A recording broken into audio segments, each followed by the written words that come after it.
होगा शर्मा जी अड्डा चैनल पर। और शर्मा जी क्लासेस में बेटे बहुत बहुत स्वागत है। आज हम आप सभी बच्चों को क्या पढ़ा रहे हैं, शंकु नाम का टॉपिक पढ़ा रहे हैं। तो शंकु के बारे में आपको समझाएंगे, आप सभी बच्चे ध्यानपूर्वक समझें। थोड़ी सी एक बात हम आप सभी बच्चों को समझाना चाहते हैं कि जब आप यूट्यूब पर वीडियो देखते हैं तो वीडियो की क्वालिटी को आप चेंज कर लिया करें, जिससे वीडियो आपको क्या दिखाई देगी, साफ। तो हमारे यूट्यूब पर जब आप वीडियो खोलते हैं तो साइड में इस तरह का साइन बन करके आता है, एक इस तरीके का, ये वाला, इसको बोलते हैं हम लोग सेटिंग वाला साइन। और सेटिंग वाले साइन पर क्लिक करें, फिर उसमें नीचे के ऑप्शन आता है एडवांस का। एडवांस में जाकर के आप 360 पर सेलेक्ट करें, फिर आप वीडियो देखें तो आपको वीडियो कैसी दिखाई देगी, बिल्कुल साफ दिखाई देगी। अब हम अपना टॉपिक शुरू करने जा रहे हैं। क्या पढ़ा रहे हैं हम आप लोगों को, शंकु। तो सबसे पहले शंकु की आकृति कैसी होती है वो हम आप सभी बच्चों को क्या करते हैं, दिखाते हैं। यह है शंकु,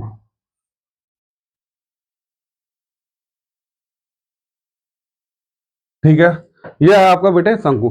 अब इसकी अगर तुमसे कोई परिभाषा पूछे तो इसकी परिभाषा क्या बताओगे। शंकु वह आकृति है जिसका एक सिरा कैसा होता है बेटे, त्रिकोणा। क्या होता है, शंकु वह आकृति है, शंकु वह ठोस आकृति, और अच्छी लिखो तो यहां लिखो, शंकु वह ठोस आकृति है जिसका एक सिरा त्रिकोणा, मतलब ब्रैकेट में क्या कह सकते हैं हम लोग, कोण, त्रिकोणा, तथा दूसरा सिरा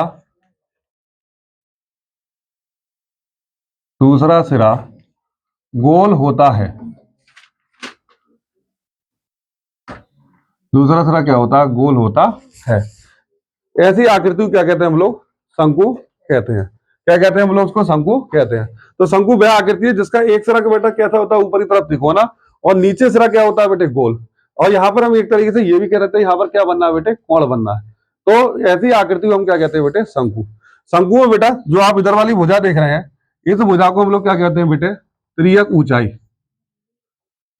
तिर्यक ऊंचाई, जिसको हम लोग किससे लिखते हैं बेटे, एल से। तिर्यक ऊंचाई को एल से, ठीक है। जो आप इसमें बेटा बीच में देख रहे हैं, ये इसकी क्या कहलाती है बेटे, त्रिज्या। और ये इसकी क्या कहलाती है बेटे, ऊंचाई, है ना। तो ये उसकी क्या है, त्रिज्या। त्रिज्या को हम किससे लिखते हैं बेटे, आर से। त्रिज्या को आर से। ये इसकी क्या है बेटे, ऊंचाई। ऊंचाई को किससे लिखते हैं बेटे, एस से। और जब हमने इसको ऐसा लंबा, इसको जब यहाँ पर इस तरीके से ऊंचाई दिखाई आपको, तो यहाँ पर एक कोण बनना है, जो यहाँ पर कितने उसका कोण बनना है बेटे, 90 अंश का।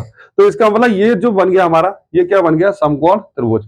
और जहां समकोण त्रिभुज होता है वहां पर कौन सी प्रमेय लगती है, पाइथागोरस प्रमेय लगती है। और पाइथागोरस प्रमेय क्या होती है बेटे, कर्ण की घात 2 बराबर, कर्ण की घात 2 बराबर लंब की घात 2 प्लस आधार की घात 2। तो इस आधार से कर्ण हमारा कौन है बेटे, त्रिक ऊंचाई, जिसको हम क्या कहते हैं, एल। एल का स्क्वायर बराबर लंब, लंब कौन है हमारे बेटा, इसकी ऊंचाई, लंब को क्या बोल रहे हैं हम लोग, एच, प्लस आधार क्या बेटे, हमारी त्रिज्या, जिसको हम लोग क्या कहेंगे, आर का स्क्वायर। तो हमें इस शंकु की तिर्यक ऊंचाई एल का ज्ञात करने का क्या मिल गया, सूत्र भी मिल गया, जिसको हम लोग क्या कहते हैं, एल स्क्वायर बराबर h square plus r square. इस सूत्र की सहायता से अगर हमको एल दे रखा है, आर दे रखा है, तो एच ज्ञात कर सकते हैं हम लोग। अगर हमको एल दे रखा है और एच दे सकता है, एच दे रखा है, तो हम आर का मान भी क्या कर सकते हैं, ज्ञात कर सकते हैं। मन में एक प्रश्न उठ रहा होगा कि हम शंकु कैसे बनाए। तो अगर हम अपनी कॉपी पर एक वृत्त लें, अपनी कॉपी पर प्रकार की सहायता से क्या खींचे बेटे, व्रत खींचे। देखो ऐसे, ये आपने अपनी कॉपी पर प्रकार की सहायता क्या खींचा, आपने व्रत। और उसी व्रत पर क्या लगाए, 2 चाप, और हमने ये क्या खींच दी बेटे, त्रिज्य खंड। और इन्हीं त्रिज्य खंडों को हम कैंची की सहायता से बेटा क्या कर ले, काट लें। कैंची की सहायता से हम लोग उसको काट लें, तो आपको हम दिखाएं तो एक आकृति इस तरीके से आपके सामने बन करके आएगी। और अगर हम इसी को जोड़ दें, इसी को अगर हम जोड़ दें, तो जो आकृति बन के तैयार हुई बेटा, वो क्या बना, आपका शंकु बना। समझ गए।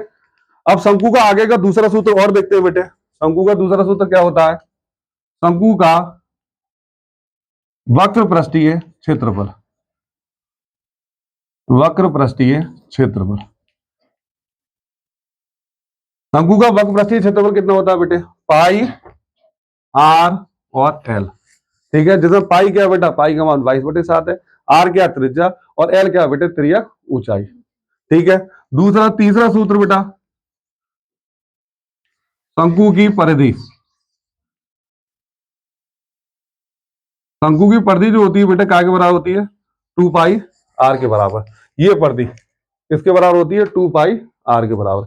अच्छा, नीचे सिरा कैसा है बेटा? वृत्ताकार है, तो वृत्ताकार से इसके नीचे वृत्ताकार सिरे की परिधि क्या के बराबर हो गई? पाई आर के स्क्वायर के बराबर। वृत्ताकार सिरे की परिधि, नहीं वृत्ताकार परिधि नहीं बेटे, वृत्त नीचे क्या सिरा बेटा? वृत्त है, तो यहाँ किस परिधि नहीं बोलेंगे, क्या बोलेंगे? वृत्त का क्षेत्रफल। तो वृत्त का क्षेत्रफल नीचे कितना हुआ बेटे? वृत्त का क्षेत्रफल बराबर हो गया कितना? पाई आर स्क्वायर। समझ में? अब अगर कोई तुमसे कहे शंकु का कुल वक्र पृष्ठीय, शंकु का कुल वक्र पृष्ठीय क्षेत्रफल, तो क्या क्या होगा बेटे? भाई शंकु का वक्र पृष्ठीय क्षेत्रफल कितना? पाई आर एल। पाई आर एल, और इसमें क्या जोड़ दे नीचे बेटा? वृत्ताकार सिरे का क्षेत्रफल जोड़ दे, तो ये निकल करके जो आएगा बेटे वो काय के बराबर आएगा? शंकु का कुल वक्र पृष्ठीय क्षेत्रफल। और वक्र पृष्ठीय क्षेत्रफल कितना हुआ? अगर हम यहाँ तो कॉमन लें, पाई और आर को हम कॉमन लें, तो यहाँ क्या बचा? एल, और यहाँ क्या बचा? आर। तो कोई तुमसे शंकु का कुल वक्र पृष्ठीय क्षेत्रफल पूछे तो क्या बताओगे? पाई आर एल प्लस आर। एक सूत्र और बचता है बेटा इसका, शंकु का आयतन। शंकु का आयतन, शंकु का आयतन क्या होता है बेटे?